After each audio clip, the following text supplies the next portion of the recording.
Olá, eu sou o professor Givanildo e na nossa revisão da aula de hoje nós vamos estar tratando sobre frações. O que vem a ser fração? É a forma de representarmos as partes menores que inteiro que foram divididas. Então, por exemplo, você tem aqui uma laranja. Ela foi dividida. Cada parte ela foi dividida em duas partes, então ela é um inteiro, foi dividido em duas partes. Cada parte dessa aqui representa uma metade, por isso que a representação é meio. Isso aqui indica que o inteiro foi dividido em duas partes e foi considerada ou tomada uma. Se ao contrário eu tivesse feito isso, dividido em quatro partes, então seria aqui um quarto se eu pegasse uma parte. Se eu pegasse duas partes, seriam 2 quartos.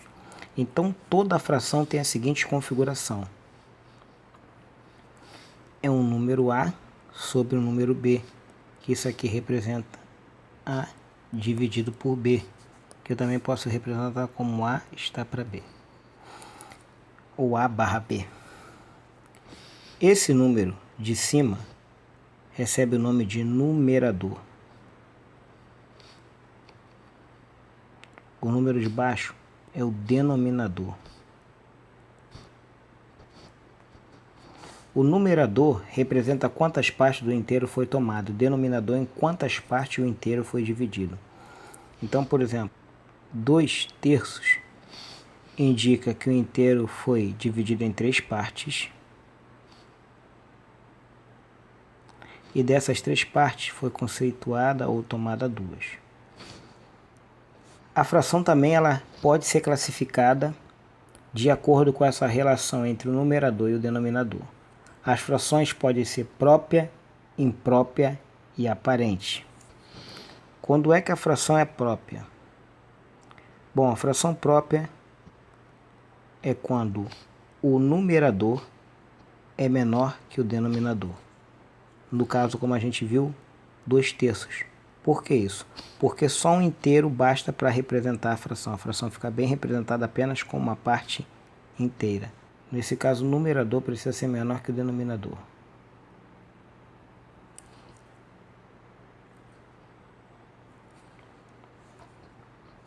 Bom, esse tipo de fração então é chamado de fração própria. Mas a gente também pode ter as frações impróprias. Quando é que uma fração é imprópria? Quando o numerador é maior do que o denominador. Exemplo, 3/2. Nesse caso, eu vou precisar de uma parte maior do que a do inteiro para representar, porque ele está indicando que o inteiro foi dividido em duas partes, sendo que foi tomada 3. Então, vou precisar de mais um inteiro para representar isso. Olha lá, eu vou dividir em duas partes, mas dessas duas partes eu preciso pegar 3.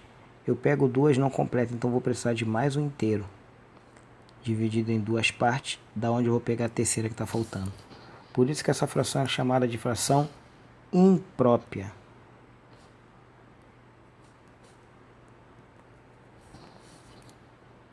E observa que essa fração imprópria também pode ser escrita como um inteiro, porque aqui eu peguei um inteiro, e ainda tem uma parte de um inteiro que é quanto? Meio.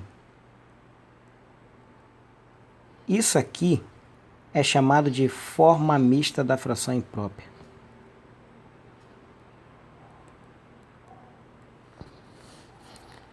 Ou seja, toda fração imprópria, toda fração em que o numerador é maior que o denominador, essa fração vai ser uma fração imprópria. Toda fração que o numerador é maior que o denominador vai ser uma fração imprópria, e toda fração imprópria possui forma mista.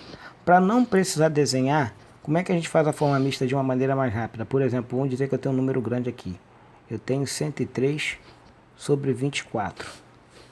Eu quero colocar isso aqui na forma mista. Essa forma mista vai ter uma parte inteira e vai ter a parte dela fracionária. Se você observar, o denominador se conserva.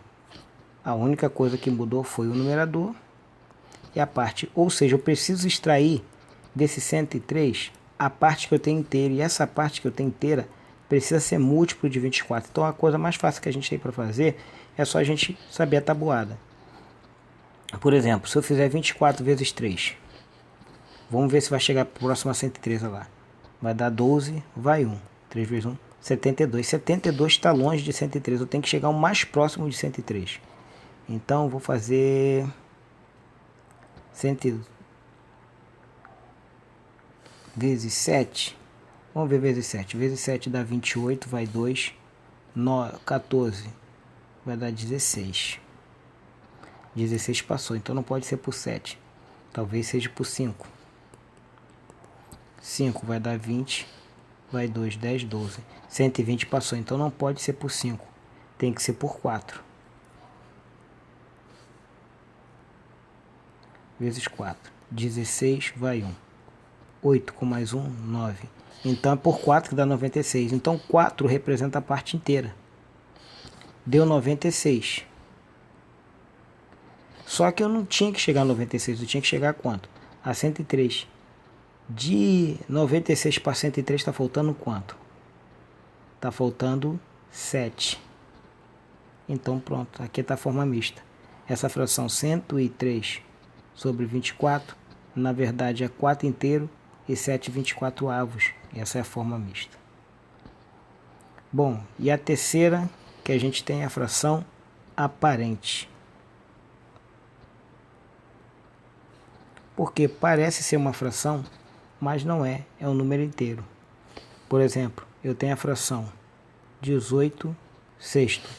Aparentemente parece uma fração imprópria porque o numerador é maior que o denominador. Porém, essa fração é aparente. Por que ela é aparente? Porque, na verdade, ela está representando um inteiro.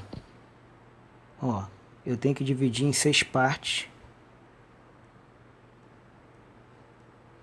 1, 2, 3, 4, 5, 6. E eu tenho que tomar 18. Então, ó, 1, 2, 3, 4, 5, 6. Não foi suficiente. Então significa que eu vou precisar de um outro inteiro. Peguei outro inteiro. Tem 12. Ainda não foi suficiente. Vou precisar de mais um inteiro. Peguei 3 inteiros. Agora foi suficiente. Pode ver. Tem 18 partes aqui. 1, 2, 3, 4, 5, 6, 7, 8, 9, 10, 11, 12, 13, 14, 15, 16, 17, 18. Ou seja, para eu poder completar o meu ciclo, eu precisei de 3 inteiros. Isso indica que 18 sexto, na verdade, representa 3 inteiros de fato. 18 dividido por 6 é 3, a divisão da exata.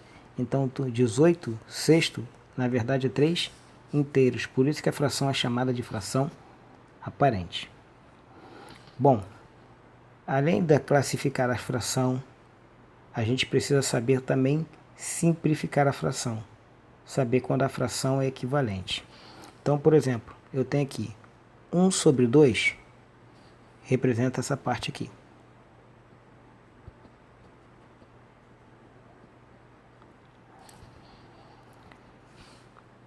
2 quartos representa a mesma coisa, só que dividido em mais partes.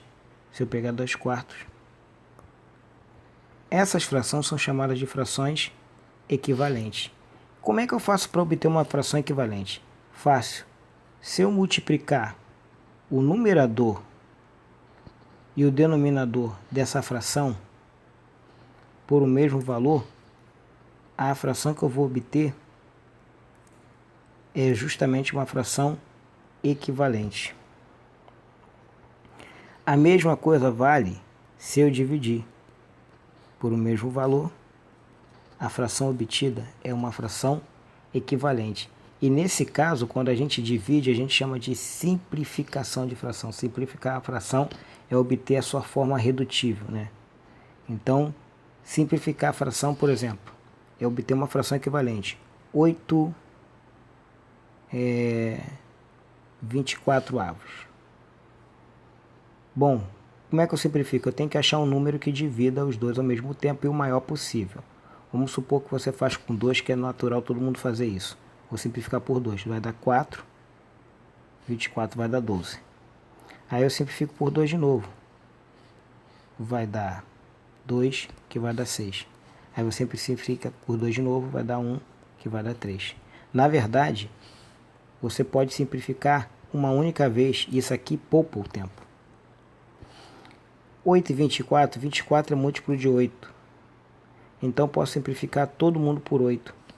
Simplificar por 8 dá 1 e 24 por 8 dá 3. Olha lá, chegaria o resultado mais exato. E de fato, ó, você simplificou por 2. 2 vezes 2, 4. 2 vezes 2, 8. De vez em simplificar por 2, por 2, por 2, eu poderia ter simplificado por 8 direto. E essas frações são equivalentes. 8 24 avos representa a mesma parte de que 1/3. Bom, posto isso, agora a gente vai calcular a fração de um número. Como é que é calcular a fração de um número? Vamos supor que eu quero calcular 2/3 de 60. Como é que se calcula a fração de um número? A gente pega o valor, multiplica pelo numerador e divide pelo denominador. Então 2/3 de 60 é a mesma coisa que 2 vezes 60 dividido por 3. Você pode multiplicar e depois dividir, ou dividir e depois multiplicar. Vou fazer das duas formas para você relembrar. Então vamos fazer multiplicando primeiro. 2 vezes 60 dá 120. Então você tem 120 sobre 3. 120 sobre 3, 12 dá 4, dá 40. Vamos dizer que agora que supor que você tenha dividido primeiro. 60 dividido por 3 é 20. Então você vai ter 2 vezes 20. 2 vezes 20, 40. Então, para calcular a fração de um número, algum valor, basta multiplicarmos o numerador pelo valor e dividimos pelo denominador. Lembrando, aqui recapitulando, que uma fração própria, o seu numerador é menor que o denominador. Na fração imprópria, o numerador é maior que o denominador. Na fração aparente, o numerador é múltiplo do denominador, ou seja, a divisão é exata. Bom, e simplificar a fração é encontrar um número que divida o numerador e o denominador ao mesmo tempo, procurando sempre fazer o maior número possível para essa simplificação já ser esgotada logo. E por fim, a fração de um número, como a gente falou, é multiplicar o numerador da fração pelo número e dividir pelo denominador. Então são essas 3 habilidades e competências cobradas para a aula de hoje na nossa revisão de fração. Então, posto o exercício, tente fazer as atividades e na próxima aula a gente vai estar corrigindo.